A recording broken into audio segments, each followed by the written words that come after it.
Bueno, ahí estamos entonces grabando. Muy buenos días para todos. Bienvenidos a Centro de Estudios Hebreos Teruá. Hoy con la clase número 134 del libro de Isaías, ¿vale? Hoy estamos a 18 de mayo o también día número 10 del mes número 2 del calendario hebreo. ¿Listo? Mes, ¿cómo es? Día número 10 del mes 2. O sea que si, por ejemplo, si yo quisiera acelerar Pesach en el segundo mes a causa de haber estado contaminado por muerto, o haber estado de viaje en la guerra, eso es lo que dice la Torah, lo tendría que apartar directamente desde el día de hoy. ¿Listo? Espero que todos se encuentren muy bien ahí. Vamos a iniciar entonces la lectura en Isaías capítulo número Isaías capítulo número 32. Isaías capítulo 32, versículo número 1. 32, 1. ¿Listo? Isaías 32, 1. Vamos a entregar aquí estas cositas aquí. Dame favor. Entonces está el material del día de hoy, que está como toda la lectura, y está también el folletico que cierra el capítulo 32. El folletico que no les voy a mostrar porque ya hemos empezado por acá. Vamos a empezar con la lectura de una vez, ¿vale? Pero igual, pues las personas que vienen de forma presencial, pues yo les doy el material, y al que lo quiera adquirir, que esté virtual, pues me avisa, ¿verdad? Estos materiales pues, tienen un enorme contenido teológico y más que teológico, lingüístico, ¿no? Porque es el paso del hebreo al español, aunque en el texto conclutorio de hoy, pues ya ustedes saben que cuando hacemos la conclusión no tomamos hebreo, porque para eso lo venimos viendo desde las clases anteriores. Entonces vamos a leer el 32.1, ¿listo? ¿Hay notables diferencias con la versión de la Reina Valera? Por supuesto que sí, porque la Reina Valera pues lo que hace es acomodar a sus ideas católicas, cristianas, ¿verdad? Finalmente la Reina Valera fue hecha por dos monjes católicos, ¿no? Casiodoro de Reina y Juan de Valera, que eran dos monjes católicos, y fue la versión que se popularizó aquí en Occidente para los cristianos protestantes o trinitarios o como se quieran llamar. ¿Listo? Entonces, miren, vamos a leer el 32.1. Miren, en justicia reinará un rey y príncipes en justicia gobernarán. Vamos a leerlo todo. Y será este varón como escondedero del viento y como cobertura de la tempestad, como ríos de agua en el sequedal, como sombra de gran piedra en tierra calurosa. Y no se cerrarán los ojos de los que ven y los oídos de los que oyen escucharán. Y el corazón de los que no entienden conocerán. Y la lengua de los tartamudos hablará fluida y claramente. Fluida y claramente. 5. No será más llamado vil el generoso, ni el tramposo será llamado dadivoso, porque el tramposo tramposerías hablará, y su corazón obrará iniquidad para practicar la hipocresía y para hablar error contra Yud Hei, ¿cierto? Que va en las versiones de la Reina Valera. A fin de dejar vacía el alma de los hambrientos y para hacer faltar la bebida de los sedientos. Y en cuanto al tramposo, sus planes son malos. Él trama inicuas intrigas para perder a los pobres con palabras mentirosas, aun cuando el necesitado solo pide lo justo. Más el generoso piensa en cosas generosas, y él por cosas generosas será hecho estable. Mujeres descuidadas, levántense. Oigan mi voz, hijas confiadas, escuchen mi dicho. En un año y algo más serán turbados los que viven sin recelo, porque se acabará la vendimia, la cosecha no vendrá. Tiemblen las que están descuidadas, túrbense las que viven sin recelo. Despójense, desnúdense, vistan los lomos, golpearán el pecho a causa de los campos deleitosos, a causa de la vid fructífera. Sobre la tierra de mi pueblo subirán espinos y zarzas, sí, sobre todas las casas de placer en la ciudad alegre, porque el palacio está abandonado y la ciudad populosa dejada. Ofel y la torre son madrigueras para siempre, regocijo de asnos monteses, pasturaje para rebaños, pasturaje para rebaños, hasta que sea derramado sobre nosotros el Espíritu desde lo alto, y el desierto se convierta en campo fructífero, y el campo fructífero sea reputado como selva. Entonces morará la rectitud en el desierto, y la justicia habitará en el campo fructífero. Y el resultado de la justicia será la paz, y el trabajo de la justicia, calma y confianza para siempre. Y mi pueblo habitará en mansión de paz, en moradas seguras, en descansaderos tranquilos, pero caerá el granizo y será derribado el bosque, y aquella ciudad enemiga será enteramente abatida. Bienaventurados vosotros, o nosotros, ¿cierto? Que sembramos junto a todas las aguas, que enviáis a tales labores el pie del buey y el asno. ¿Listo? Entonces, la lectura del capítulo 32, que en primera medida es completamente incomprensible. Si no tenemos un contexto, ese texto no lo entiende absolutamente nadie. Y es que es un pasaje bastante complejo. Y además de complejo, es un pasaje que tiene muchos subtemas internos que hay que entenderlos todos, ¿no? Ya hemos visto algunos, ¿no? Por ejemplo, el milenio, hemos hablado también del antimashiach, hemos hablado también de Yeshua, hemos hablado del surgimiento, el resurgimiento de la Torá, hemos hablado también de la caída de Samaria, de la destrucción de Nínive. O sea, una profecía tiene en su interior una cantidad enorme de subtemas para tratar. Sí, a mí me gusta mucho ver, porque me da risa, un canal en Instagram, pero ya digo cómo se llama. Me causa gracia por las bobadas que dicen. No, profeta. Pero ya les digo. Ahora no lo encuentro.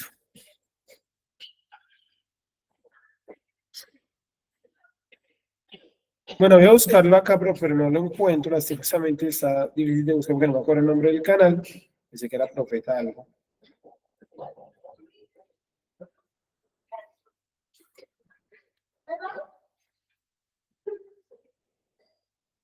Pero no le encuentro el nombre del sujeto del canal. Un 10. No lo encuentro. Pero bueno, son dos tipos que ellos dicen que son profetas, ¿sí? Mira, ellos dicen que son profetas y ahí publican su montón de tonterías, ¿sí? Ya sé cómo buscarlo, ya me acuerdo. Mencionan su montón de tonterías, ¿sí? Y me causaba curiosidad que esta semana, salvo que de pronto me hayan bloqueado, estaban publicando que Dios les había dado un gran mensaje y era que iba a traer una gran bendición sobre República Dominicana. Y de hecho los tipos en la página de Instagram de ellos se llaman algo así como República Dominicana. Sí, pero no encuentro exactamente cómo se llaman los dos tipos. Bueno, y los tipos decían que Dios les había dado un gran mensaje para República Dominicana y que Dios iba a traer bendición y multiplicación y bla, bla, bla. Sí, bueno, estos manes en qué se basan, de dónde están sacando esto, ¿no? Pero no, nos basamos en un texto del libro de Isaías, no era el 32, por supuesto que no. No les da tampoco para tanto. Y cogieron por allá un texto, Isaías 11 o 7, ya no me acuerdo, creo que era el 11. Y habla ahí el texto, menciona el texto que Dios iba a traer, va a traer bendición sobre Israel. Y ellos dicen que ese Israel espiritual es República Dominicana, que Dios les mostró que eso era República Dominicana. Y que la bendición que Dios iba a traer era que por fin los dominicanos iban a lograr como una especie de gobierno no corrupto. Si logran eso, mano, tengo que, mejor dicho, se vuelvan la superpotencia aquí a este lado del mundo. No por ser República Dominicana, sino porque en Latinoamérica ese es un mal que nunca se va a quitar. La corrupción en Latinoamérica siempre va a existir, mientras que la gente madruga a votar por aquel que dice que va a ayudar a los pobres. Entre más digan que van a ayudar a los pobres, menos les van a ayudar. Los pobres son un discurso en medio de la política. Nadie quiere ayudar a los pobres. El mismo presidente actual de Colombia ha dicho en muchos videos que para él mejor que haya gente pobre. Dice él en un video claramente, no es un montaje, mismo lo dice en una entrevista, que cuando el pobre consigue plata se vuelve de derecha y empieza a ser fascista. Pero ¿cómo así? Si el fascismo era de izquierda. O sea, es un tipo totalmente perdido, no tiene ni idea de nada. Pero los discursos son los pobres son un discurso y mientras que haya gente pobre, o sea, siempre va a haber corrupción. Porque la corrupción en dónde está? En las supuestas ayudas a los pobres, ¿no? Todo eso de familias en acción, jóvenes en acción, todo eso, ahí es donde se va la plata de los impuestos. porque se acordarán ustedes que hay un subsidio en pandemia, en este momento no me acuerdo cómo se llama el subsidio, y la vicepresidenta de Colombia lo cobró 80 veces, 40 veces, algo así. Sí, cuando le hicieron el reclamo de por qué ella había cobrado eso si ya no es una persona eh, marginal o en riesgo de padecer hambre en la pandemia. Digo, no es que ustedes me rechazan por ser negra, no tiene nada que ver. Sí, o sea, entonces si el bus pasa y yo echo, le tiro la mano y el bus pasa de largo, digo, no, el conductor me rechaza porque yo soy negro. No tiene nada que ver, ¿sí me entienden? O sea, no tiene una cosa que ver con la otra. Entonces, la profecía me causaba mucha curiosidad porque citaba apartaditos de Isaías. Entonces había uno donde colocaba algo así como que en aquel tiempo, dice el texto, no recuerdo qué pasa de Isaías, en aquel tiempo Dios traerá reverdecimiento al campo muerto, ¿sí? Y traerá bendición. Entonces dicen, no, eso es, decían ellos, eso es República Dominicana, pero uno va a leer el contexto y está hablando desde el milenio y de la ciudad de Jerusalén. Entonces, y ellos dan clase para ser profetas y todo, digo, pero por Dios. ¿Y ustedes creen que hay gente que lo siga? Tiene como 20 y pico veces más seguidores que nosotros en Instagram, porque a la gente no le gusta estudiar. Es más fácil creer en esa estupidez, ¿no? Entonces, no se dejen engañar con ese tipo de conocimiento que no es verdadero. Ahora también hay mucha página, aquí estoy mirando, que dicen, por ejemplo, conciencia cuántica y utilizan versículos de la Biblia. Bueno, dice conciencia cuántica, terapeuta biopsicoemocional. ¿Sí? Dime. Mucha nueva era claro, o sea, pero la cuántica, ¿pero qué es cuántica? La cuántica es un estado de los átomos, ¿cierto? Que incluso se llama la partícula mínima que hemos podido conocer de los átomos, los cuantos, es un estado del átomo. ¿Y cómo así que cuántica? ¿Cómo así que terapia cuántica? O sea, ¿qué es esa vaina? Es pura charlatanería, pero eso vende, ¿sí me entiende? Pero estudiar no vende, no le gusta a la gente.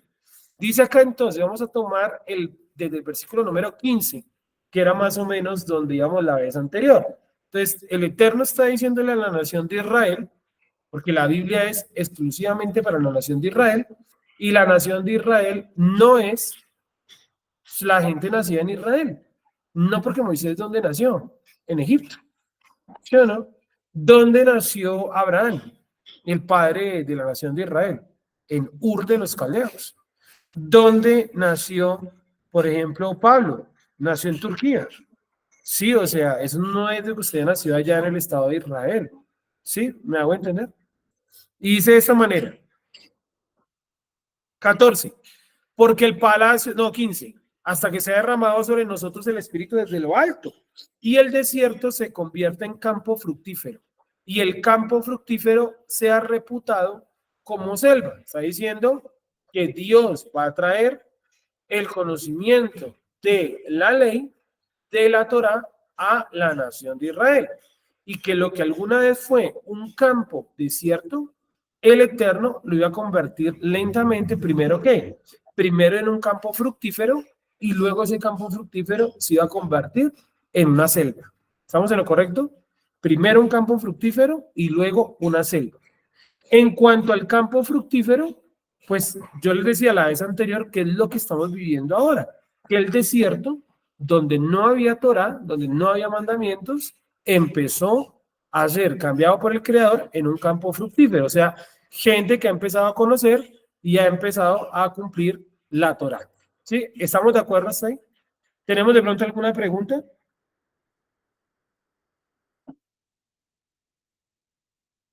¿Alguna duda hasta ahí?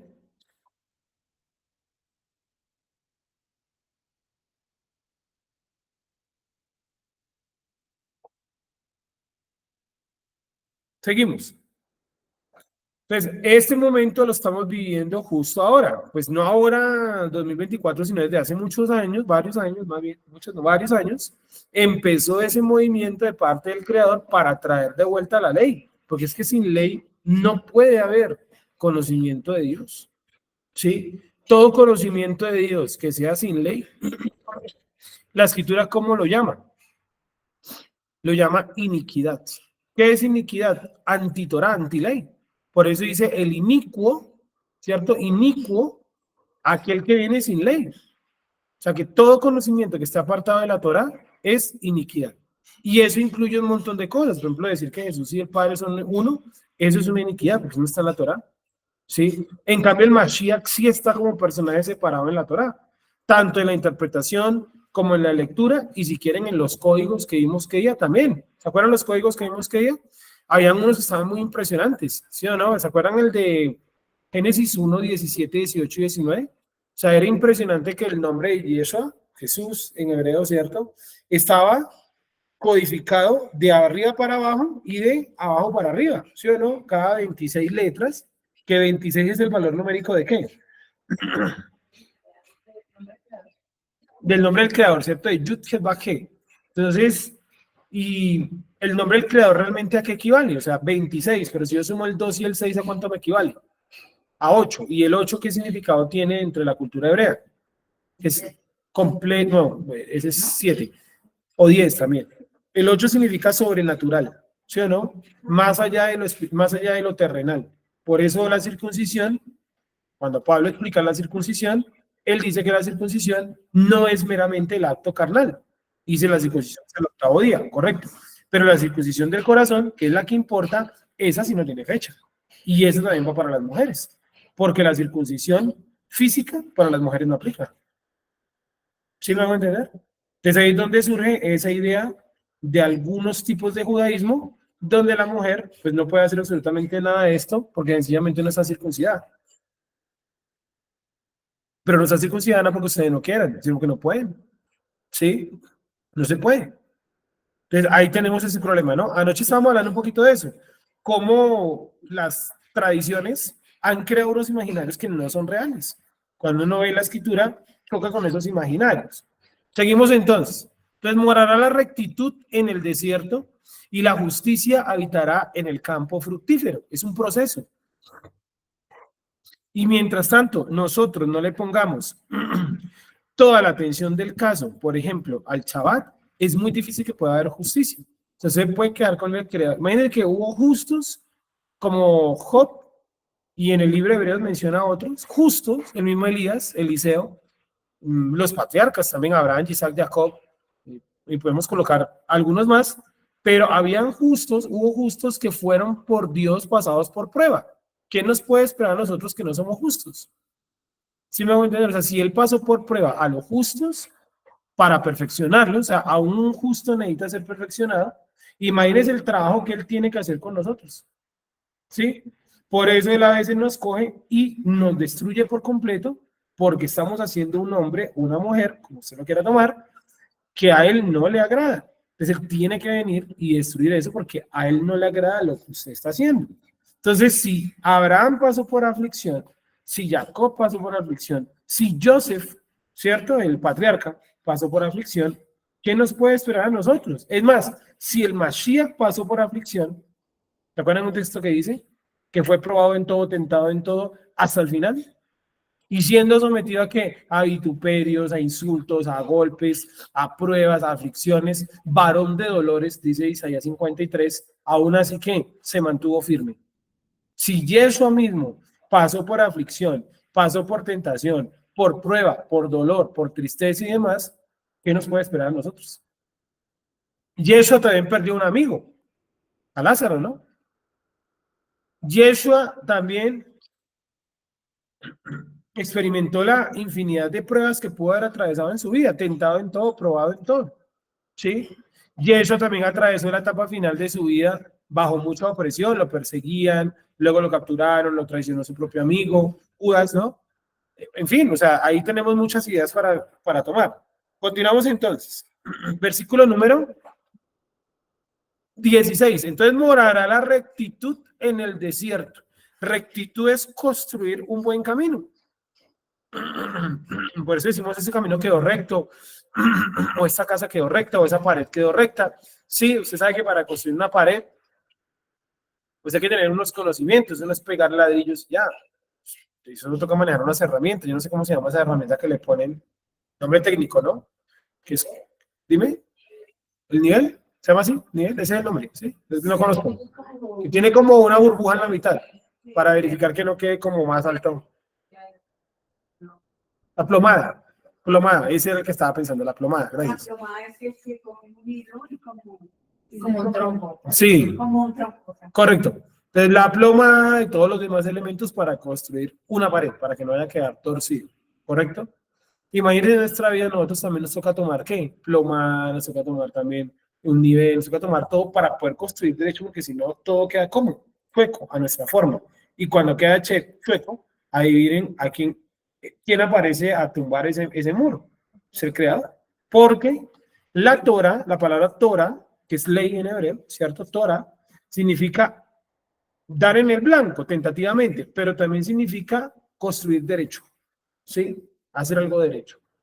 Y usted sabe que las cosas, si no se hacen bien, pues no se hacen bien y quedaron mal, ¿correcto? Hasta, por ejemplo, el aseo. ¿Sí les ha pasado que eso nos pasa a muchos, ¿no? Ha pasado muchas veces que usted hace el aseo, está súper empeñado, barriendo, lavando el piso, luego trapeándolo, todo eso, ¿cierto? Y luego usted al final se da cuenta que el trapero estaba sucio o que el piso le quedó oliendo feo. ¿Sí les ha pasado? ¿Y qué toca volver a hacer?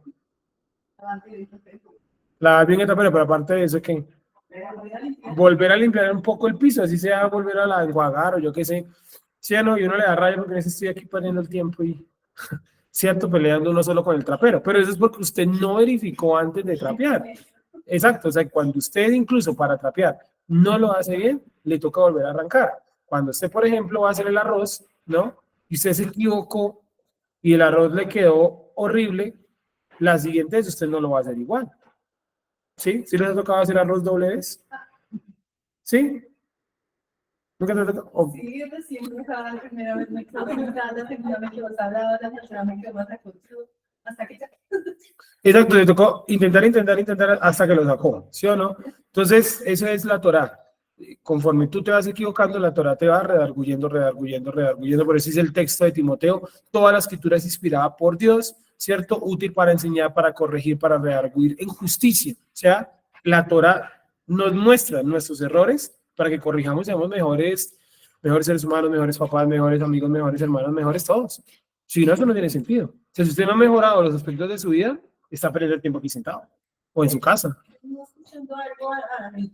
Espera, estoy con ese ruido atrás y tú estás lejos. Bueno, ahí está. Ay, es corriente. Ya. Venía escuchando algo interesante acerca, pues, hay un judío que estaba diciendo que incluso a la persona que no conocía nada de Torah, siempre terminaba, o sea, el mundo está lleno de Torah, porque incluso si no va a conocer nada, pues a las malas, va a aprender, pues, y coger por el camino que no era, pues, le toca volverse y tomar por el camino correcto, porque todo es Torah. Correcto, y por eso Pablo dice que incluso los no creyentes tienen la ley en su corazón. O sea, una persona no tiene que ser conocedora de Torah para saber que matar a otra persona está mal. Ni tampoco tiene que saberse la Carta de los Derechos Humanos de la ONU para saber que matar a una persona está mal. Ni tampoco, para todos ustedes, para mí también, no tenemos que ser expertos en biología ni en genética para saber que una persona que nace mujer es mujer todo el resto de su vida. Que si la persona en algún momento de su vida se autopercibe como hombre, ahí hay un problema de autopercepción, un problema de construcción social, un problema de disforia de género. Miren lo que en esta semana, no sé si vieron que en Perú, ¿cierto? Nombraron como enfermedad mental, no sé exactamente, el travestismo, creo que fue algún comportamiento sexual desviado, ¿sí o no? Y sí, pues hasta los años 90 era así, ¿no? Se consideraba esos padecimientos como enfermedades mentales. Y es grave, o sea, que una persona se sienta un hombre, se siente una mujer, es algo delicado, porque va en contra de su naturaleza. Le toca impostar la voz, le toca inyectarse. Imagínense, hay hombres que se inyectan biopolímeros para parecer mujeres. Dígame si se imagina un gato inyectándose biopolímeros para ser un perro. ¿Sé qué le diría a ese gato? Entonces, a los negros no les podemos decir negros, ¿sí? A las mujeres no se le puede decir mujer. A los hombres no le puede decir hombre, pero a una persona, una mujer que dice que es un hombre, toca decirle hombre. No. No necesitamos ser expertos en biología, perdón. ¿Cómo se llama la del cuerpo? Anatomía, gracias. No tenemos que ser expertos en anatomía ni en genética para saber que eso está mal. Ni siquiera tenemos que ser conocedores de Torah para saber que eso está mal. Al contrario, la Torah nos muestra que eso está re mal. O sea, no mal, sino terriblemente mal. ¿Me hago entender? Porque el Eterno nos creó con una función. Yo no puedo utilizar esta silla para bañarme a sillazos. O sea, yo meterme al baño y coger la silla y usted entra y ¿qué está haciendo? Me estoy bañando y dándome sillazos. Este man está loco. ¿Sí me van a entender? Porque cada cosa tiene su uso y tiene su papel en el mundo en el que está. Yo no puedo coger este borrador y usarlo de silla. No, ni siquiera quepo ahí. ¿Sí? No puedo coger ese cartel que está ahí y, no sé, utilizarlo para hacer encima un asado. No, porque el cartel no va a durar ni 2 segundos, se va a quemar todo. Ya, pero ¿por qué no me dijeron que es de lógica, no? Es lo mismo que los transgéneros, ¿no? Que se inyectan biopolímeros y después salen quejándose que porque el cuerpo se les dio esa bacteria come carne, que es terrible, ¿no? Que les afecta el cuerpo y los lleva prácticamente hasta la muerte. Aceite de cocina. Aceite de motor, vi una vez también. Imagínate. Sí, vi uno que se inyectó, creo que sí, aceite de cocina o de coco, algo así. Y se inyectó en un pectoral para que se le pareciera un seno. Y pues efectivamente en los primeros días como que logró lo que quería. Entonces él comentaba porque es un testimonio de una persona que después como que Dios corrigió su camino y hoy en día es una persona medianamente seria y normal, ¿no? Y vamos a utilizar la palabra normal, porque es anormal yo coger una inyección y inyectarme aceite de coco. ¿A usted le parece eso normal? O sea, usted llega... Claro, pero entonces, ¿qué pasa? ¿Están metidos qué? ¿En una obra de qué tipo? Porque eso debe doler, o sea, usted coge una inyección, usted se chuza con una agua y que le pase aceite a su cuerpo, ¿no es el dolor? ¿Sí o no? Terrible. Pero ¿por qué la persona no lo somatiza? ¿Por qué la persona se manda a cortar la lengua? ¿Por qué se manda a colocar cachos? ¿Por qué se mandan a tatuar los ojos? Imaginen el dolor que debe ser tratarse los ojos.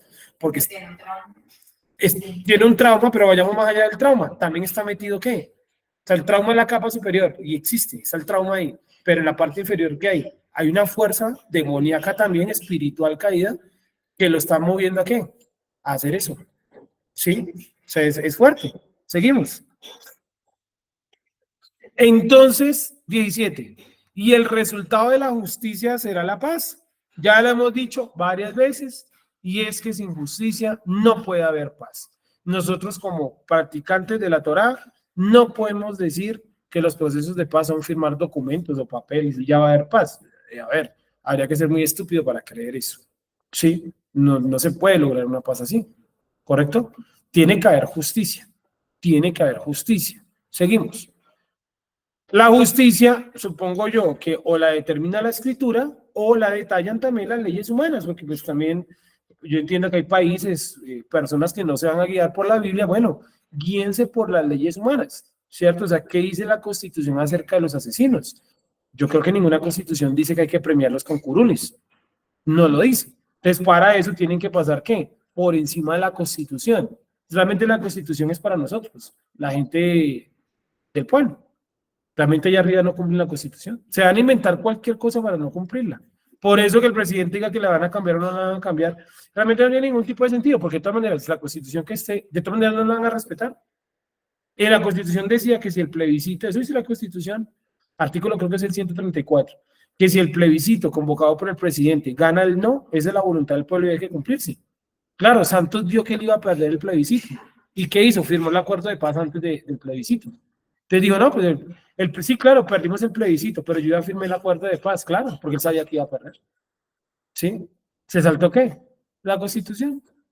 Y alguien hace algo, dice algo. Muy poca la gente que se sale como de ese broche, ¿sí me entienden? Entonces realmente eso no importa qué Constitución haya, eso es lo de menos, porque de todas maneras, ¿qué? ¿Se la van a saltar? Sí, seguimos. Miren a los indígenas, por ejemplo. Esos muchachos no cumplen la Constitución, pero sí viven de los impuestos que le asigna la Constitución. Y el resultado de la justicia será la paz y el trabajo de la justicia, calma y confianza para siempre. Calma, lo que necesitamos en estos países, en todo el mundo. ¿Cierto? Que usted salga a la calle y sienta calma, no inseguridad. No es que usted salga y necesariamente lo roben. Puede suceder, ¿por qué no? Pero uno también sale y vive como con esa zozobra, ¿no? De que de pronto lo atropelló un carro, ¿sí o no? Usted sabe que la vía, a mí me pasa mucho, usted sabe que la vía es solamente de derecha a izquierda, ¿cierto? O sea, de oriente a occidente. Usted sabe que la vía, pero de todas maneras cuando usted va a pasar, usted también mira en el sentido contrario. ¿Por qué mira hasta el sentido contrario? Dime. Porque no falta el tipo que no respeta ¿qué? Las normas civiles, o en este caso de la movilidad, ¿sí? Las normas de tránsito. Entonces todos miramos a ambos lados. Eso muestra que hay ¿qué? Que hay un problema social grave. Y usted está el semáforo en rojo y así sean a las 2 de la mañana, usted pasa mirando a ambos lados. ¿Sí o no? Así usted no ve un carro a 50 kilómetros a la distancia, no toca mirar, porque no se sabe. ¿Por qué no se sabe? Porque usted sabe que estamos en una cultura donde la gente no respeta las normas. No hay justicia. Y usted va donde el carnicero, usted tiene que estarle mirando las manos como si fuera una especie de mago, ¿cierto? Porque usted le pide una carne y él puede estar cortando una carne y en 2 segundos ya le da una bolsa con otra carne. Por eso los mesones de los carniceros, ¿no? Que en las cadenas de marca, en las carnicerías de marca, del Éxito y eso, hay una ley donde la pieza de corte, no sé cómo se llama eso, la mesa de corte, tiene que ser visible. Claro, al Éxito, a Carulla le toca porque pues, son locales grandes, ¿no? Y tiene mucha más vigilancia. Pero el más de la carnicería de la esquina, él no le importa. Claro, entonces pone la vitrina y a uno le toca prácticamente inclinarse para ver si es hombre o mujer el que le está vendiendo a uno la carne, ¿sí me entiende? ¿Y qué le doy? Y no solamente blandear el machete, el cuchillo, no tengo ni idea cómo se llama esa el cuchillo, ¿sí? Cha, cha, cha, cha, cha. Y usted le dice, deme este, y el man saca el pedazo, lo corta, lo pesa y todo, y en 5 milésimas de segundo le da otra carne, ¿sí o no? O le da el mismo corte, pero más viejo. Claro, ellos tienen ahí varios cortes, ahí obvio. Y usted pide carne molida, ¿no? Qué casualidad que todos los molinos, abrámosle ahí, por favor. Todos los molinos quedan al nivel del piso. Sí, es algo que he meditado en las carnicerías de este barrio. No pueden poner un molino visible. Todos los molinos son al pie del piso. Deme 5.000 esta carne. Cada man corta el pedazo delante suyo y se agacha ya y suena la máquina. Vaya a saber uno si está moliendo el man por ahí empacando de la que tiene ya molida viejita. ¿Sí me entiende? Es terrible. Que lo que me decían ustedes la vez pasada, le inyectan agua al pollo, le prenden la luz para que es que no los veo. Ahí te agradezco.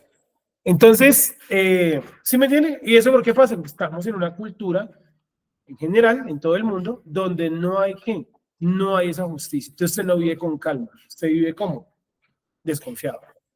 ¿Sí? En las esquinas de los semáforos, de los paros, cuando pase un carro, debería parar para que pase el peatón. Acá no. Ya no, acelera más. Yo decía, yo estoy con era para que yo pasara y yo, o sea, eso pasa en otros países. Pero no sé si es raro decir, porque no pasa en Colombia, y acá no.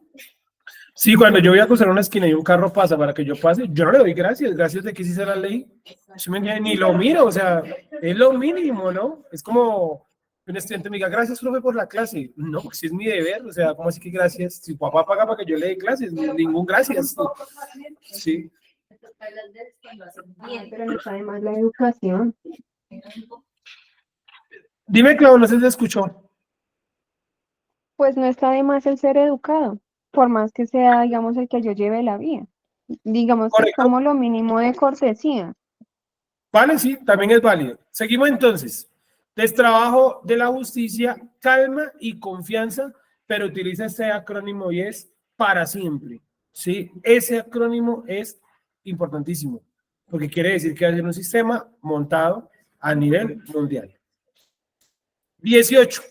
Y mi pueblo habitará en mansión de paz, en moradas seguras, en descansaderos tranquilos. Claro, ya no será necesario, pues, con el sistema que va a montar Yeshua, ya no va a ser necesario, digámoslo, toda la falsa seguridad que nos venden hoy en día. Resulta siendo eso, ¿no? Una falsa seguridad, una falsa sensación de seguridad. 19, pero caerá el granizo, ya aquí cambia un poquito de tema, pero caerá el granizo y será derribado el bosque. Y ahí no está hablando ni del campo fructífero, ni tampoco está hablando de la selva, aquí está hablando del bosque. Dice, caerá el granizo y será derribado el bosque. ¿Qué es un bosque? es particularmente donde se cortaba en la antigüedad madera, ¿sí? Entonces, el bosque, a ver, ¿cómo dice? Dice, será derribado el bosque, ¿sí? Será derribado el bosque y aquella ciudad enemiga será enteramente abatida. ¿Cuál es esa ciudad que Dios está prometiendo acá que iba a destruir? Obviamente esto es contextual, o sea, si usted no viene conectado desde el capítulo 30 más o menos, no tiene ni idea de qué estamos hablando. De hecho, solamente en el capítulo 32 ya lo he mencionado varias veces. ¿Cuál es la ciudad que Dios está prometiendo destruir? Aquí. No es Samaria, no es Jerusalén, no es ninguna ciudad hebrea.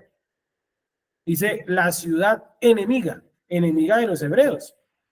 ¿Cuál es esa ciudad enemiga? ¿Cuál?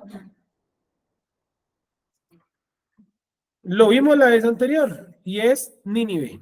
No se les olvide, la ciudad enemiga que está hablando en este contexto del capítulo 30, el 31 y el 32 es la ciudad de Nínive. ¿Por qué Nínive? Según vimos en el libro de Crónicas y en el libro de Reyes, fue la ciudad que atacó a quién? A Samaria.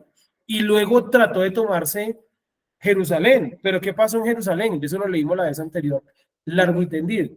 Algo pasó en Jerusalén que ellos no se pudieron tomar Jerusalén, pero Samaria sí. ¿Qué pasó en Jerusalén que ellos no se la pudieron tomar? Los ninivitas, los asirios, para ser más exactos. ¿Qué pasó en Jerusalén? Algo sucedió, ¿cierto?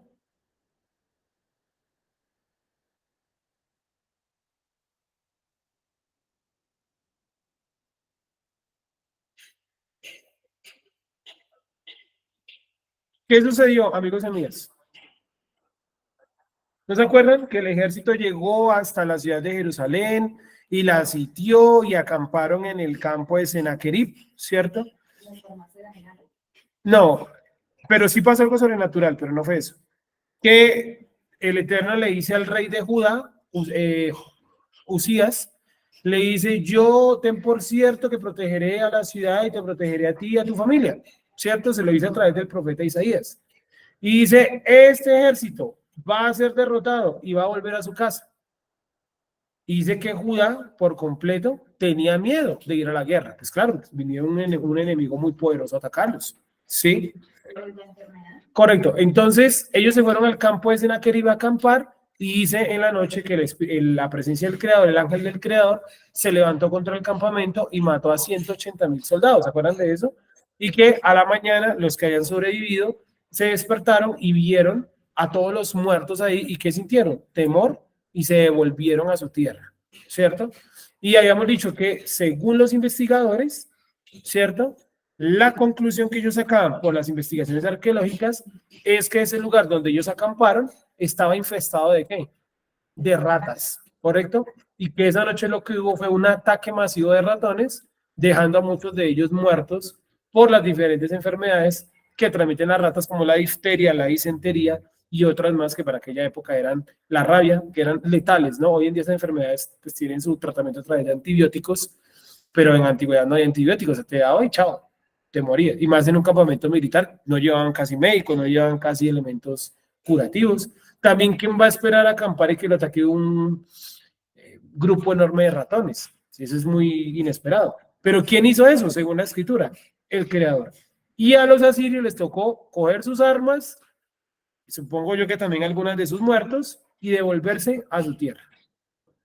Y así se libró Jerusalén de la mano de los ninivitas. O sea, ese es un dato que nos da la escritura y yo lo complementé con información histórica verificable. ¿Listo?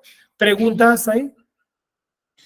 Caerá el granizo. Entonces, anoten en el 19, al lado del 19, por favor, anoten el nombre de la ciudad, Nínive, porque usted un día va a leer esto en su casa y usted va a decir, ¿cuál fue la ciudad que nos dijo Sergio que iba a destruir Dios? No se va a acordar, pero usted toma apuntes, se va a acordar. La ciudad que Dios está diciendo que él va a destruir es Nínive. Al día de hoy, Nínive no es 19, no es más que un montón de ruinas, no quedó nada de esa ciudad. Nínive.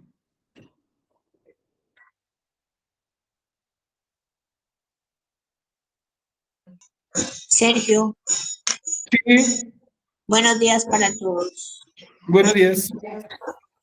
¿Será que puedes, por favor, repetir el nombre del rey que tú dijiste ahorita? Usías. ¿Usías? Sí, Usías.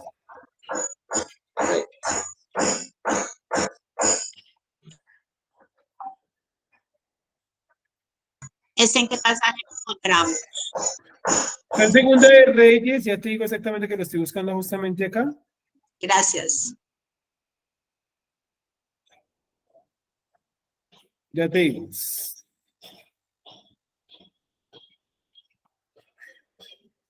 Segunda de Reyes 18. Ahí está como todo el relato. Continuamos. 19, ya vamos a acabar casi de analizar aquí para que pasemos a la lectura final, que está bien interesante. Dice, bienaventurados vosotros que sembráis junto a todas las aguas, que enviáis a tales labores el pie del buey y del asno. O sea, está diciendo, benditos ustedes que sembraron junto a las aguas, ¿sí? Y que enviáis a tales labores al pie del buey y del asno. Entonces, ¿cómo así? ¿Qué le está diciendo a la nación de Israel? Le está diciendo, bienaventurados ustedes que sembraron al lado de las aguas. Pero uno lee eso y uno dice, y pensemos lo primero a nivel físico. ¿Qué es sembrar al lado de las aguas? Usted va a montar su granja de agricultura, su granja de cultivar, ¿cierto? Y resulta que usted está por ahí en la Guajira. ¿Usted la montaría allá, donde es un desierto tremendo? ¿Dónde sería como el lugar más óptimo, lógico, para montar un lugar para sembrar? Donde haya agua. Es como lo lógico. Las culturas de la antigüedad, cerca a qué se hacían para cultivar, a un río o a un lago, siempre. Los egipcios en el Nilo, los asirios y los babilonios al Éufrates y al Tigris, en la India el río Indo y el Ganges, ¿cierto? Aquí en Colombia, gran parte de las carreteras están alrededor del río Cauca y del río Magdalena, ¿cierto? De hecho, el sector más productivo de Colombia es todo el Magdalena Medio. Ahí están los narcotraficantes, está toda la comida, está todo, sí, está todo en el Magdalena Medio. En Boyacá, donde también siembran mucho, pues hay lagos, lagunas, principalmente lagunas, cierto que son de agua dulce, donde los campesinos toman el agua para surtir sus cultivos, ¿no? O sea, sería muy tonto yo querer sembrar algo y hacerme en el desierto de la Tatacoa, hacerme allá en el norte de Chile, que es el desierto más caliente, más árido, hasta que no llueve, más árido del mundo, se me da en este momento el nombre, Atacama, ¿sí? Hacerme en el Valle de la Muerte en Estados Unidos a sembrar duraznos. O sea, es totalmente estúpido, ¿sí? Entonces, ¿qué es lo que dice acá? ¿Qué es lo que trata de decir el texto? Bienaventurados los que siembran junto a las aguas. ¿Sí? ¿Qué es eso? ¿Cómo así que los que siembran junto a las aguas? ¿A qué hace referencia?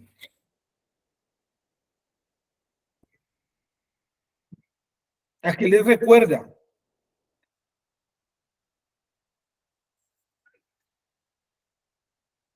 Pues yo Dale, Ari. veo el agua como vida, ¿no? Y el agua también lo podríamos llevar como una tona, que es lo que pues, le da vida a uno en medio de todo esto, porque pues, es como lo que lo ayuda a sostener a uno y uno tiene en vida y bien. O sea, aclarando esas dos vidas, porque como es que dice el dicho que estar vivo no es igual a vivir, algo así. Sí. Entonces, yo lo vería como por ese lado. Entonces, si uno siembra lo que sea en su vida, pero antes de eso tiene la Torah, la ley, pues, como se decía, o sea, va a armar un camino recto. Correcto. Y entonces eso nos llevaría a la lectura final de hoy, que es el Salmo capítulo número 1. ¿Sí o no? Salmo 1. Movilicémonos a ese texto, por favor, que por supuesto que no está en el material, porque pues el material está centrado meramente en los apartados de Isaías. Entonces, Salmo capítulo número 1. Yo les recomiendo, son 6 versículos nomás, yo les recomiendo que observen, los que de pronto no tuvieron la oportunidad de ver las clases, si las pueden adquirir, de los códigos, ¿cierto? En los salmos, que es impresionante. Solamente en el Salmo 22 hay muchos códigos. Está la palabra Mashiach, está la palabra colgado. Hay muchos que no alcanzamos a ver por tiempo. Luego haremos como otro curso de eso. Hay uno que dice morirá, encontramos Roma, encontramos lanza, ¿se acuerdan? Espada, perdón. Espada, lee Roma, encontramos Yeshua como 3 veces de arriba para abajo, vinagre, vino, sed, mezclado. Sí, o sea, es un texto que está altamente codificado para hablarnos del Mashiach. ¿Listo? Salmo capítulo número 1.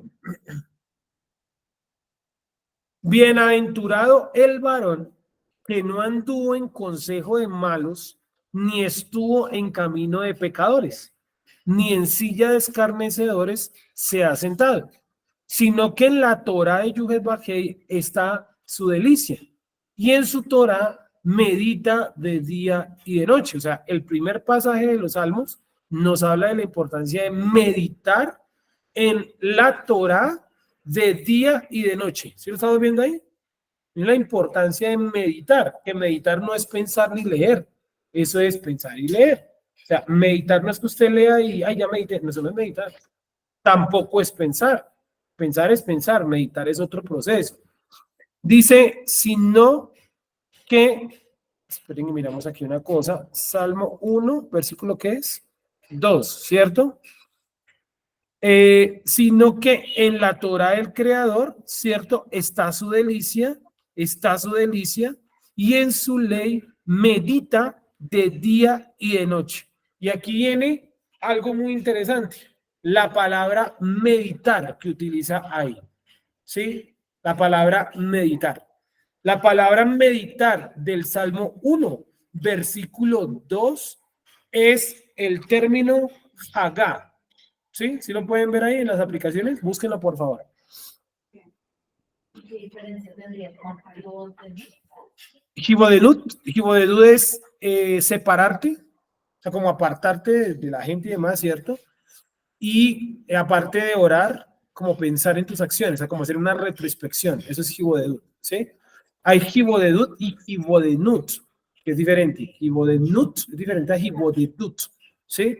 Hibodenut es cuando yo me aparto, pero exclusivamente como en forma de ayuno, como que voy a ayunar, entonces yo me encierro, me aparto de todo lo demás, que el ayuno no solamente es alimentos, ¿no? Ya hemos dicho eso también varias ocasiones. Entonces vamos a leer aquí el texto. No, estamos hablando era de la palabra meditar, que es el término hagá. Y el término hagá, como ustedes se pueden dar cuenta, o díganme ustedes, ¿qué ven ustedes ahí en cuanto al término hagá?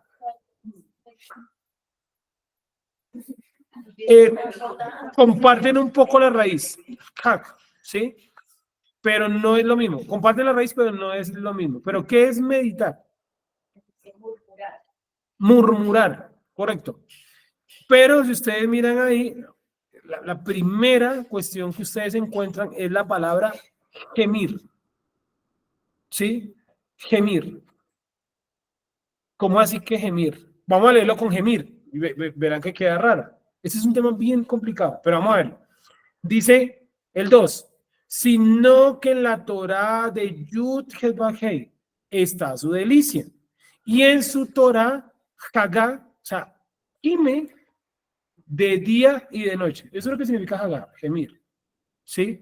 Otra vez, sino que en la ley del Creador está su delicia, y en su ley, en su Torá, gime de día y de noche. ¿Qué es eso? ¿Por qué es gemir?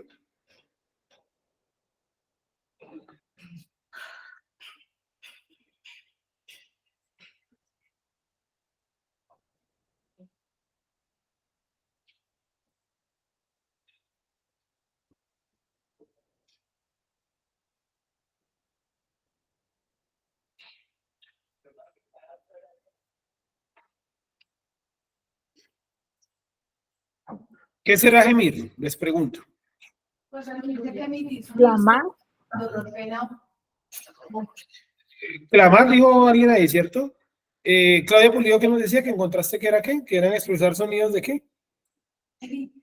Sonidos que expresan dolor o pena. Bueno, así como nos tocó normalizarnos, no, normalizarnos no es la palabra, acostumbrarnos al término, por ejemplo, mística, sí, que desde hace como 2 años lo empezamos a traer y ya hoy en día está normalizado aquí. Porque pues como, obviamente como todos nosotros fuimos criados como cristianos, católicos, o cristianos, que básicamente es lo mismo, ¿no? Es la misma serie de valores. Son trinitarios, creen que el domingo es el día de reposo, bueno, son la misma serie de valores, fuimos criados en ese sistema, y en ese sistema todo lo que usted no conocía era brujería, ¿sí o no? O magia, ¿correcto? Y a ese tipo de enseñanza, ¿cómo se le llama? O sea, ser mojigato. Mojigato es que yo le puedo mostrar aquí y decirle, mire, la Torah habla del ADN del ser humano. De hecho, hay unos valores numéricos que coinciden con las secuencias del ADN, ¿sí? Y usted me va a decir, o sea, un cristiano me diría, eso es magia, eso es brujería, ¿sí? Pero usted que ya está acostumbrado a la lingüística, ya se ha venido reprogramando un poquito la cabeza, usted sabe que eso es muy probable, porque si la Torah tiene todo, tiene que tenerlo todo, ¿me entiende? Todo es todo. ¿Mm? Si nosotros creemos que la Biblia es la verdad absoluta, tiene que tener de todo, incluyendo genética, bueno, los temas más alocados que usted imagine, ahí están, solamente que hay que buscarlos. ¿Sí o no? Entonces, exacto, hay un tema muy interesante, ¿cierto? El de la mística, les decía, que durante 2 años hemos venido acondicionando la cabeza para hablar de mística, para hablar de secreto. Sí, la escritura dice, claramente dice, esto les pasó, dice en el libro de Jeremías, capítulo 22, 26 o 22, 23, dice, esto les pasó, que yo los dejé a causa de que ustedes no me buscaron en mi secreto. ¿Se acuerdan de ese texto? Ustedes no me buscaron en mi secreto. Ustedes no me buscaron en mi secreto. La palabra secreto, yo la publiqué esta semana por ahí en mi WhatsApp. ¿Qué valor numérico tiene la palabra secreto?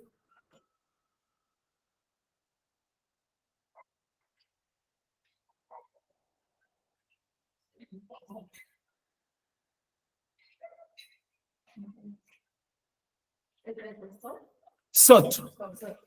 SOT, S-O-D, ¿cierto? SOT. Ya lo vamos a hacer y verán que es interesante. Busco aquí mi copialina porque se me perdió de la mente uno de los valores numéricos. Ya, SOT, secreto, ¿listo? SOT, secreto. Valor numérico de la palabra SOT es 70. Miren lo interesante, que esta semana yo lo publiqué por ahí en mi WhatsApp. No sé si alguien lo vio, no lo vio, lo leyeron, sí. Entonces, la palabra sot en hebreo, no lo escribe en hebreo, tiene valor numérico 70. Sot, valor numérico 70. Y la palabra Israel, la palabra o el nombre Israel, tiene el valor numérico 541. ¿Sí? Si yo sumo los dos valores, ¿qué número me da? 541 más 70. 611, correcto. Que es el mismo valor numérico de Torah. O sea, la palabra Torah tiene el valor numérico 611. El judaísmo dice que la Torah vale 611 porque le hace falta, o sea, que la Torah, en la Torah son 613 mandamientos, ¿cierto? Pero que el valor numérico da 611 porque faltan los dos más importantes. O porque hay que resaltar los dos más importantes. El amor al prójimo y el amor a uno mismo. ¿Sí? Dice eso el judaísmo, que es por lo que dijo Jesús. Exactamente la misma hora. ¿Sí me entiende? Tal cual. Entonces, 611 es el resultado de sumar secreto, voy a colocar aquí pequeñito, secreto e Israel. Cuando yo sumo secreto e Israel, me da Torah. O sea que cuando Dios le dice a Israel, por cuanto no me buscaste en mi secreto, ¿qué está diciendo? No me buscaste en dónde? En la Torah, en la ley. ¿Sí me voy a entender? ¿Sí encontraste el versículo, Olquita? Es Jeremías algo. Sí, pero no, la palabra me da 80. ¿Te da qué? 80. ¿80? Ah, vale, vale. Pero no solamente el versículo, no el versículo. Sí. ¿Pero cuál es? El 23, 22. De Jeremías 23, 22, correcto. Entonces, secreto. Entonces, cuando la escritura dice, por cuanto ustedes no me buscan, y hay varios versículos que dicen eso, no me buscaron en el secreto. Jeremías 23, 22. Yeshua dice, por ejemplo, esto. Miren lo que dice Yeshua. Miren lo que dice Jesús en Mateo 6, 6. Mas tú cuando ores, entra a tu aposento y cerrada la puerta, ora a tu padre que está en secreto, ¿sí? O sea, la palabra secreto ya hemos dicho que en el hebreo es muy importante. Por eso hay un texto que dice que le ha sido revelado todos los secretos. Esperen, aquí, creo que está en el libro de Daniel. Dice en el libro de Daniel, por aquí lo vi, 2:19. Entonces el secreto fue revelado a Daniel en visión de noche, por lo cual bendijo Daniel al Dios del cielo. Dice Amós 3:7, esta era la que estaba buscando, porque no hará nada, Yud Jehová, o sea, Jehová el Señor, dice acá, porque no hará nada Jehová el Señor sin que revele su secreto a sus siervos los profetas.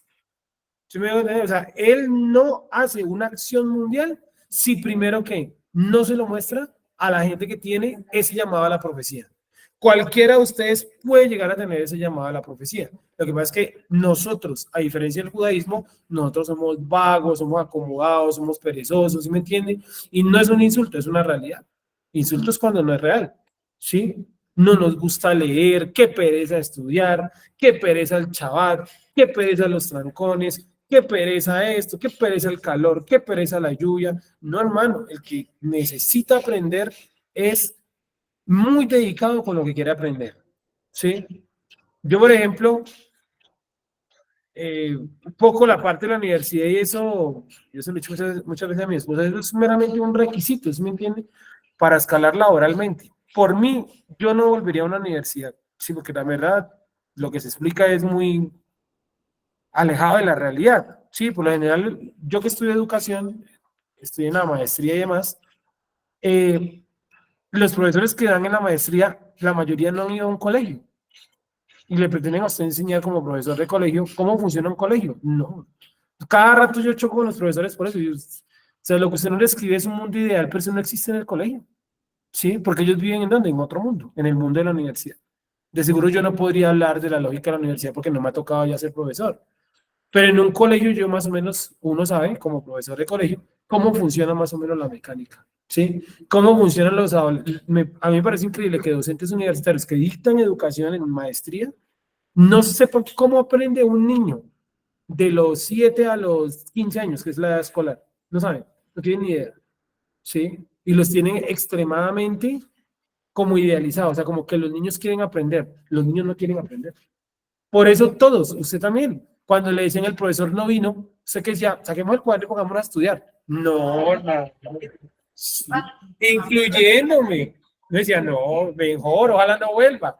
¿Sí o no? Juguemos fútbol, juguemos a tirarnos papeles, juguemos burras, ¿cierto? Cualquier cosa, ¿sí me entiendes?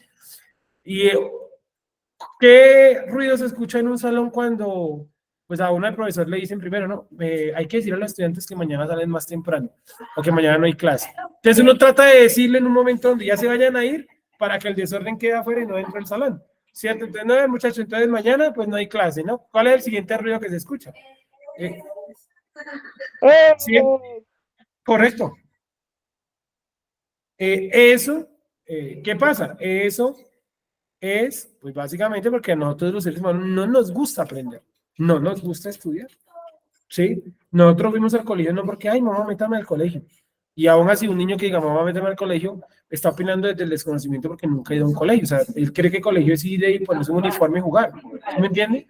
Sí, porque no, él no puede decir, no, en el colegio vamos a aprender esta malla curricular. Si el niño le dijo eso, es súper dotado. ¿Sí? Y esos niños pocos hay. Entonces, nosotros fuimos al colegio porque nos obligaron, ¿sí o no? Y uno iba más motivado como por otras cosas, ¿no? Si se ponen a pensar bien cuál era su motivación, cada uno me va a decir ahí para sus adentros cuál era su motivación a ir al colegio. Muy pocos van a decir aprender, o lo van a decir por allá de tercero, de cuarto. No están en la casa. Si usted pregunta esto en un barrio popular, que en la universidad creen que la Bogotá llega de la 72 hasta la 95, ellos no saben que allá hay lomas y que hay niños que mueren de hambre, no, nada de eso.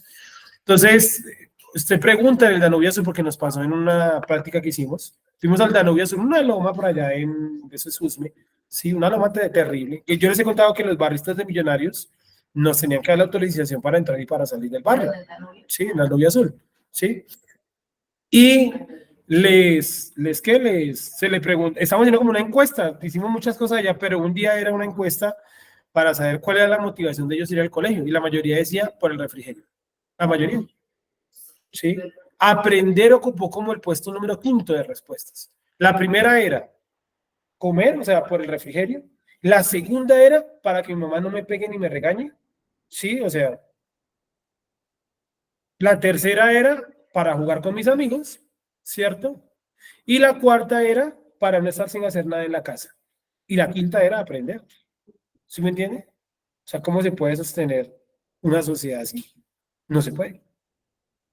No se puede. No es culpa de los niños. Hay otras problemáticas. ¿Sí me entiende? Que ellos simplemente son enviados al colegio y punto. ¿Sí? Fin. ¿Me hago entender? O sea, es mucho más profundo el problema. Entonces, si la motivación número 1 es comer, como sociedad fracasamos. Claro. Es un fracaso. Y esos niños, a esos mismos niños que van a comer el refrigerio, les van a hacer la misma prueba ICFES que el que estudia en los Rosales, con todos los privilegios o abdicaciones que le dan sus padres, que está bien, porque ser rico tampoco está mal, tener dinero, capacidad, tampoco está mal, ¿cierto? Pero lo que yo digo es cómo pueden hacer el mismo examen para la gente que tiene una mayor cantidad de ventajas que otros. Es un crimen, porque lamentablemente, ¿qué? El día de los resultados, el muchacho de los Rosales va a sacar 400 o más, y el que iba solamente por comer del refrigerio va a sacar menos de 200, y ese número tal vez no lo va a catalogar en la vida, probablemente no, pero sí lo va ubicando de manera discreta en alguna parte de la sociedad, ¿sí o no? ¿Ustedes creen que una persona de bajos recursos llega a ser presidente de la nación? Aquí en Colombia nunca, nunca. No se creen el cuento, es que Petro es pobre, pobre, con una nación de 3.000 millones de pesos en La Calera, es pobre, con 35 camionetas blindadas personales, es pobre. Entonces, yo no sé qué será ser rico, ¿no? ¿Sí me hago entender? Entonces, miren el problema. Es un problema grandísimo. Bueno, en la universidad creen que Bogotá empieza en la calle 32 y termina en la 95, ¿sí? Y que no hay niños pobres, no, que todos los niños quieren aprender. Mentira, los niños no quieren aprender. Por eso los profesores que nos toca obligarlos a aprender. Y como no quieren aprender, muchos de ellos aprenden ¿qué? Para el momento, ¿sí? Entonces necesita sumar, rápido aprendámoslo, a los 2 días no saben sumar, ¿sí o no? ¿Sí me van a entender? Lo de las tablas. Yo, por ejemplo, cálculo y trigonometría, o sea, lo aprendí para el momento. O sea, yo me acuerdo tata de evaluación y después yo no me acuerdo de absolutamente nada. Me sé por ahí los términos, ¿sí? Pero hubo una cosa que yo sí aprendí por gusto, porque me gustó. Pero no porque me lo explicaron en el colegio, sino porque mi papá se sentó un día conmigo y me lo explicó. Y fue el álgebra. Y yo me sé todos los casos de álgebra de memoria, los ejercicios, ¿sí? Literalmente yo me sentaba y miraba los casos de Baldor. Hice casi todos los ejercicios como hasta la mitad, que es donde acaba el álgebra y empieza la trigonometría. Casi todos los hice. Pero fue porque me enamoré aquí en la casa, mi papá explicándome. En el colegio no. ¿Sí me entiende? Entonces, ¿eso qué demuestra? Que el aprendizaje es obligatorio. ¿Y eso qué genera? Pues que la gente no aprende. ¿Sí? O todos ustedes no los han mandado a hacer esos, a mí, por ejemplo, que lo mandan a hacer esos cursos de... ay, ayúdame, Claudia, ¿cómo se llama eso? Salud y seguridad en el trabajo. ¿Se han hecho esos cursos? Que en Seguridad y caso de salud un en el incendio... trabajo. Gracias. En caso de un incendio, entonces vamos a hacer el curso contra incendios. Y usted entra y es un video de media hora. Y como usted no quiere saber nada de incendios, porque usted sabe que los incendios son muy poco probables, ¿sí? Sí, entonces uno adelanta el video al final. Y uno va buscando en otro lado a ver si de pronto hay alguien que por ahí que tenga las respuestas. Y dice, pues no puedo ser tan tonto y no puedo responder 10 preguntas sobre incendios sin ver el video, ¿sí me entiende? Y uno ve las preguntas y le preguntan del video. ¿Sí? Entonces es eso, como uno no quiere aprender, no aprende finalmente. El que no quiere aprender, no aprende. Es así de fácil. Para aprender hay que activar algo del cerebro, se los digo, se llama la glándula de potasio y magnesio. Es una parte del cerebro, es una parte de las células también, ¿sí? Del cerebro, no de las células. Y eso, ese mecanismo, lo que hace es que facilita que pueda haber aprendizaje. Facilita. Si eso no se activa, baila, se aprende para el momento. Y hay 3 tipos de memoria, una temporal, una a corto plazo, una a largo plazo, y se habla ahora de unos archivos infinitos, bueno, que han puesto como ese nombre, donde al parecer usted guarda un montón de información a la cual usted puede acceder a través de meditación, ¿sí? de traer recuerdos a través de sensaciones, por ejemplo, tocar esto y que se le active una parte de su cerebro para los recuerdos. Se está hablando ahora mucho de eso. Pero pues un niño va al colegio y aprende a sumar, aprende a sumar en noviembre y en junio, perdón, en enero que vuelve a entrar, no sabe ni escribir. ¿Sí o no? Miren el problema. Por eso mandar a un niño a un colegio es complicado. Muy complicado. Todo el Sí. mecánico. Mm. Está todo enseñando al mecánico, o sea, aprende a hacer las tablas, pero Y ¿qué Efra- son las tablas? O sea, ¿para qué sirven? ¿Qué se y a veces, digamos, para poder enseñarle a un niño? La lógica es como sumar de tanto en tanto. No, esto era, o sea, es que, ¿sí me entiendes? O sea, le ponen los temas como si fuera... Muy abstracto, o sea, Sí, como una realidad que en la vida no funciona, ¿sí me entiende? Sí, o sea, y eso todo es como- Entonces, Sí. cuando usted es grande y usted se emociona viendo los videos de los chefs, ¿cierto? Y ahí dice, no, que un cuarto de azúcar, por ejemplo, de mantequilla. Y usted dice, ¿qué es un cuarto? Usted debería saberlo porque se supone que usted cursó hasta 11, la mayoría o muchos son profesionales y no saben qué es un cuarto. Sí, que era lo que contaba Noel la vez pasada, que en el trabajo de él, que es como hacer piezas de metal y eso, que fue un ingeniero y que él no sabía cuánto era una pulgada. No entendía la medida de una pulgada. Sí, pues obviamente un ingeniero que ha hecho 11, la carrera, ¿sí me entiende? Porque aprendió que para el momento. Porque lo que digo, o sea, como que se lo dibujan. Me ponen, pero ¿qué es esto? ¿Para qué? Ah, eso es un muñequito ahí, pero no saben qué. ¿Para qué sirve? ¿De dónde sale ese muñequito? Correcto. Por eso usted quiere que su hijo aprenda, más allá de enviarlo no al colegio, le toca a usted en casa reforzarlo, no solamente reforzarlo, sino como tratar de orientarlo por las temáticas que verdaderamente le van a servir. ¿Sí? Que verdaderamente sirve. Bueno, y seguimos entonces con el Salmo y vamos a terminar en el Salmo, ¿listo? Entonces, el secreto. Entonces, estamos diciendo que la palabra secreto solo tiene valor numérico 70. Si yo la sumo con el valor numérico de Israel, que es 541, da 611, que es Torah. El secreto de la nación de Israel, ¿cuál es? La Torah. ¿Sí? ¿Es la Torah? Entonces, por eso dice que no me buscaron en mi secreto, o sea, no me buscaron en la Torah, y por eso Dios se desconecta de nosotros. Pero miren lo que dice. Meditar, que era el término que nos llevó a toda esta discusión, ¿cierto? Que nos tocó meternos una chorrera de temas, de subtemas. Meditar es la palabra hagar, y significa literalmente gemir, hacer ruidos. Sí, entonces yo les decía, vuelvo un poquito más para atrás, que hay algo a lo que hay que acostumbrar nuestra boca, nuestra mente, nuestro cerebro, como usted lo quiera llamar, su inconsciente, su subconsciente, como usted lo quiera denominar, y es la palabra, bueno, es una palabra que es utilizada en muchas otras religiones, así como la palabra meditación está en muchas religiones, ¿sí o no? Los budistas, los hindúes, ¿cierto? Pero hay una palabra que es originaria del idioma hebreo y que pasó a otras religiones también, y es la palabra mantra, ¿sí? ¿Qué es mantra? Es hacer ruidos con la boca. ¿Sí? Hacer ruidos con la boca. Entonces, cuando acá dice meditar en la Torah, es hacer ruidos con la boca. Por eso también hay uno que pone murmurar. Porque cuando alguien murmura, usted no le entiende. Usted le dice, ¿por qué habla entre las muelas? No es que habla entre las muelas, está murmurando. Son esos ruidos. La pregunta sería, ¿cuáles ruidos? ¿Y en qué uso? Eso sería como para otro día. O sea, que Correcto. mentalmente o no sé, Sobre todo, ¿a qué ruido? ¿a qué me lleva? Correcto. Que representa. Yo me acuerdo Sí. una vez que dijo Nelson, repetir. Repetir es eso, es una repetición. Y la que eso me quedó en la cabeza. Cuando, digamos, uno está estudiando algún tema y uno repite. Repita. Repite la palabra. Claro. Y ahí va, ¿no es cierto? Que eso se quedó. Ahí va soltando, va soltando, va soltando, va soltando. Claro. Y está por ahí.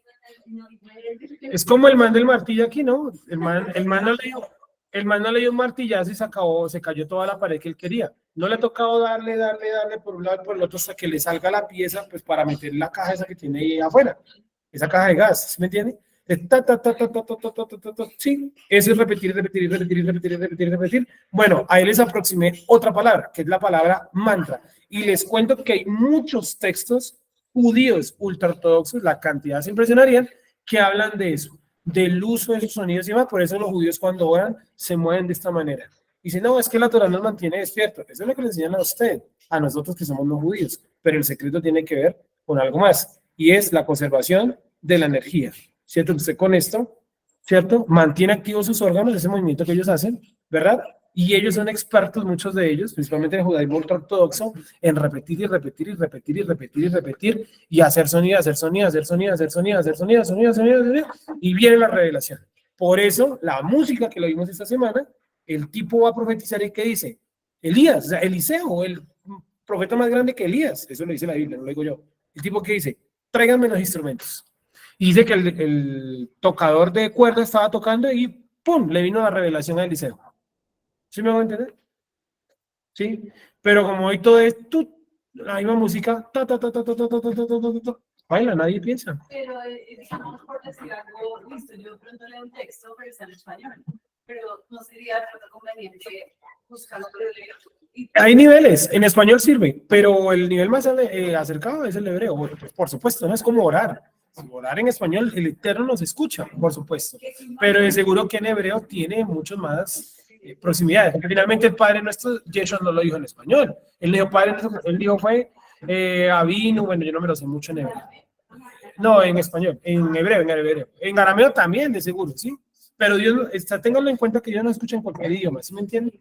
Pero el hebreo, ya ustedes han dado cuenta que tiene como cosas especiales, ¿no? Eso es una invitación también para que estudien hebreo. ¿Qué me decías para terminar? ¿No? Iba a decir, era lo de las traducciones, que cuando uno, digamos, crea, digamos, a mí la Reina Valera, a mí siempre me ha costado por los estáis, vosotros. Sí, española. Sí, a mí esa vaina como que siempre me hacía como muy, que no entiendo, no entiendo. Y digamos, en esa Dios hablador, que como que es más como Latina. Entonces ya tenía como un poquito más, a pesar de que sí, o sea, Mira, la misma mismo idioma.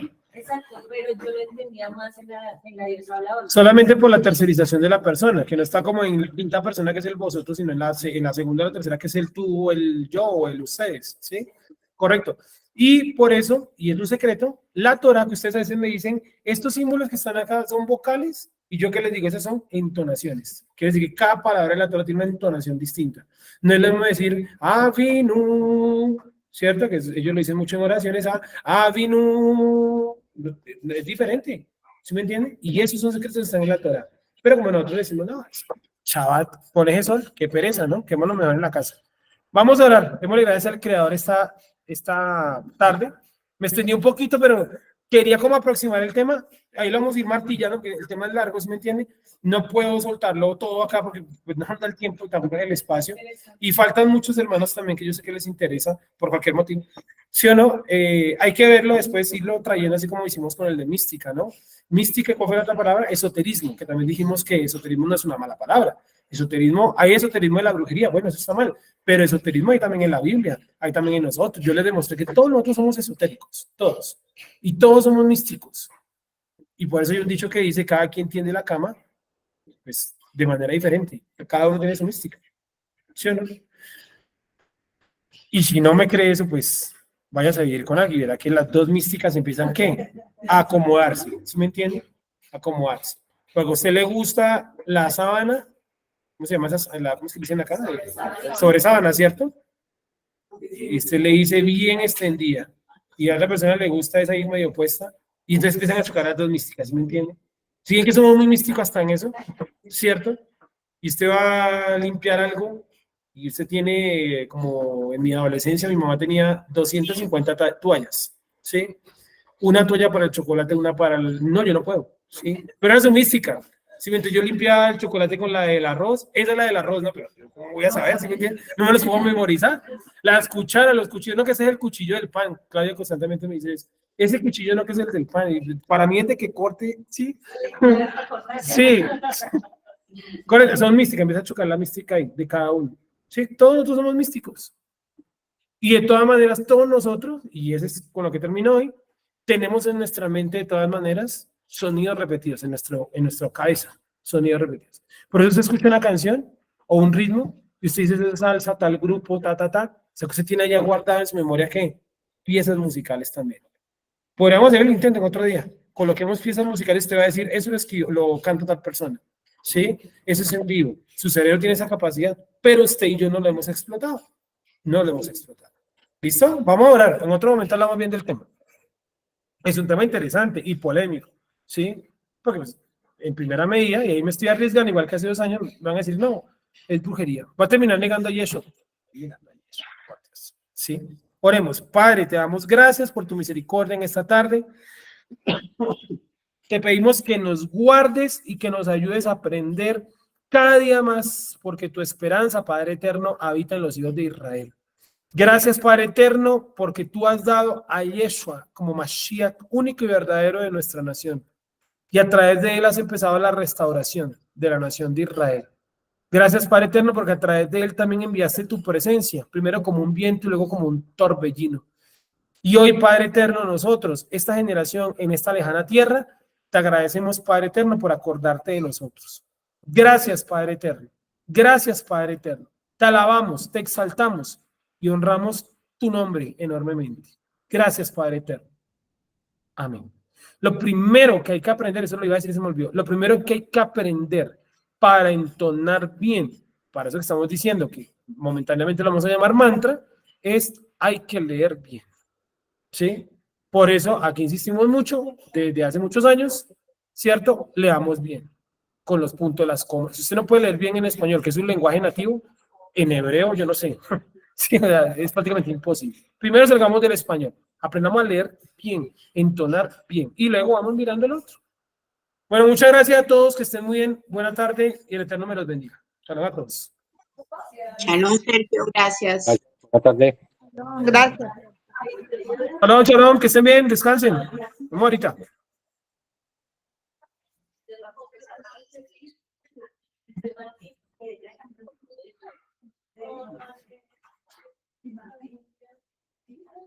Thank you.